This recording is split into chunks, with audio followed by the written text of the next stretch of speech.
Hey, what's up team? This is Eddie Gray. Welcome to the channel. Today we're going to be using an external editor with Logic Pro. You ready? Go ahead and like, subscribe. Let's get into it. So what we're going to be doing today is using iZotope's RX in order to edit outside of the DAW. Now, why would you want to do this? Number one, workflow. Perhaps you can save yourself a little bit of CPU resources, right? Let's say we have 5 plugins on the channel strip.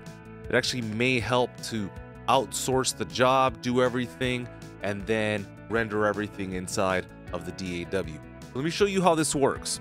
We're gonna go ahead and open up our preferences. Under the audio icon, we're gonna flip over to the file editor. Here, all the way at the bottom, you wanna choose an external editor if you have one. Once you do that, you can get out of this menu, and if I go under the edit menu, you can see at the very bottom, key command to access this feature in Logic Pro is Shift W. So let's listen to what we got, and then we will get into it.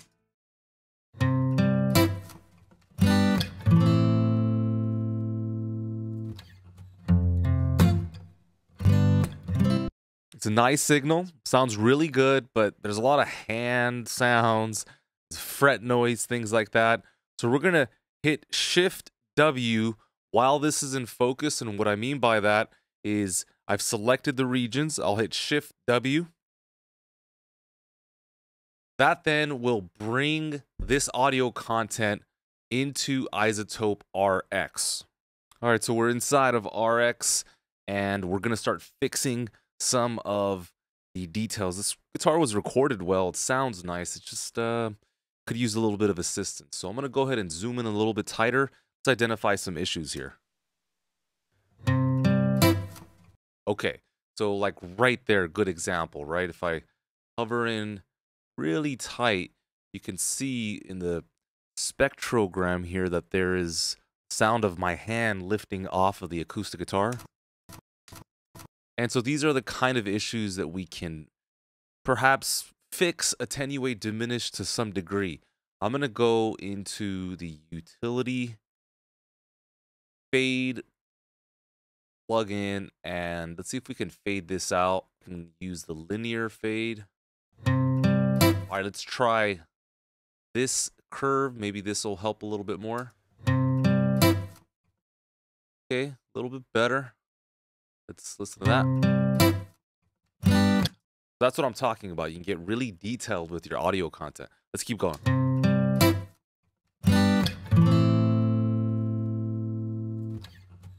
Okay, so there's a bunch of fret noise at the end of that section. Let's go ahead and check that out. So I'm going to place the playhead here. I'll zoom in a little bit tighter. Yeah.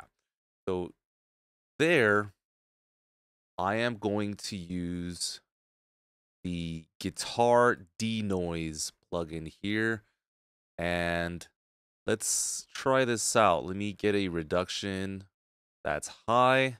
All right, let's see what this sounds like, and let's just preview it, not necessarily render right away. So that's a lot better. Here, let me go ahead and compare. So this is the original audio. Be listening through headphones with really good speakers, and here's the denoise setting. So that's fantastic, right? So we're going to go ahead and render. All right, let's go ahead and move back. For those of you that are saying, well, that's too small of a change, that's not really going to make a big difference, let me tell you, the top of the top, the best of the best, the pros, they do all the work necessary to make sure all of these small changes are always worked on. So never ever skip, right? Don't skimp on this stuff. Let's keep going.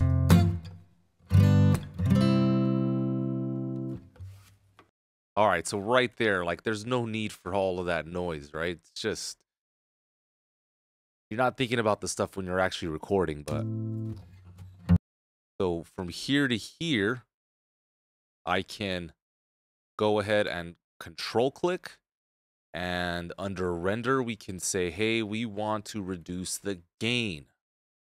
All right, so I can have kind of automatic functions here. Let's click on gain. All right, let's see what that sounds like. So that's a little bit cleaner. I like that.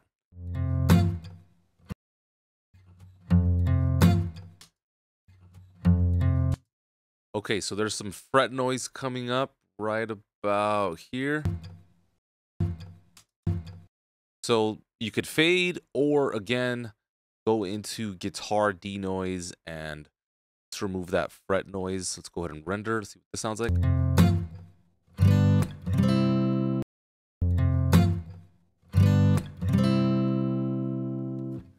That was a good spot. You heard a lot of fret noise. So this would be the primary purpose, I think, why you would get a program like this and want to work on this externally. There's a couple of other programs out there that are a little bit more affordable, but if you can, this thing is really next level, and I highly recommend you educate yourself, you learn every single module. Let's get rid of this fret noise. Yeah, so this would be almost impossible to take out in the context of a DAW, because if I reduce the gain, then I'm messing with the overall performance, right? So check this out. We're gonna go into, again, guitar denoise, and let's remove that. All right, so now it's getting a little bit tricky. So we're gonna use some different methodologies, okay? I'm gonna use this magic stick. I forget the name of this little wand, but basically I'm gonna click on the areas that I want to work on, and I'm hoping that this does a lot more instead of just using like a general section, right? So, okay, so that's a little bit better. You can see it's doing some work. So this is kind of like my final resort. Like, I don't know what else to do. I've tried everything else. I go to that magic wand. Okay, so that's manageable. Yeah, I would say that's pretty decent. Maybe reduce the gain just a bit, or like just during this section, we take out some of the high end. I don't know if we would take that much out, but let's say maybe we wanted to do that. Let me preview it. Yeah, so maybe we can do something like this, which you would probably not expect, but yeah, you know what? Doesn't sound that bad. I'm not killing the performance. Okay, just a little bit more. Let's play with the slope. And let me just try brick wall. I don't know, maybe it works. I'm gonna go with it.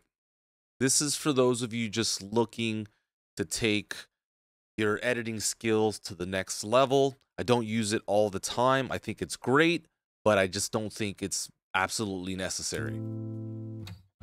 So, look, the point isn't to completely kill a performance. You want to make sure that there's some life to it. But like in this case, right, I'm going to hit Command Z, check this out. The ending of the section can probably be considered too loud, but then when I render, you can hear that it is minimal and tasteful.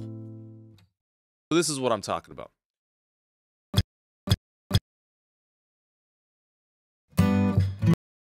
See, there it did a really good job, right? This is before, and this is after. All right, gone through the entire performance. It's sounding the way you want it to sound. There's so many different things you can do here, guys. You can de-ess, you can remove hum from a noisy guitar, let's say, de-reverb something. Lots of stuff with dialogue for those of you that are like sound designers and work in post-production. Incredible stuff that you can do here. So let's go back into the DAW. Remember that everything is still in focus here. And we're going to go into the file menu. And if you go to overwrite original file, you will see that this will render into the DAW itself. And now let's listen to the overall performance of our edit. Here we go.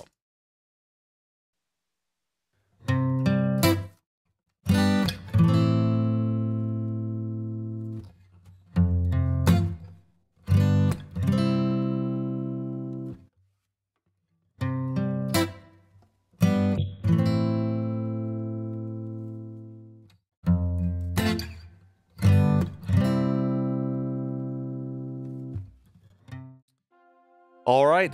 Well, hopefully you enjoyed the video. Let's keep pushing. Let's keep finding ways to get better. So if you think this will make you better, you should probably adopt this into your workflow. This is something that you could stick to the DAW, then you don't need it.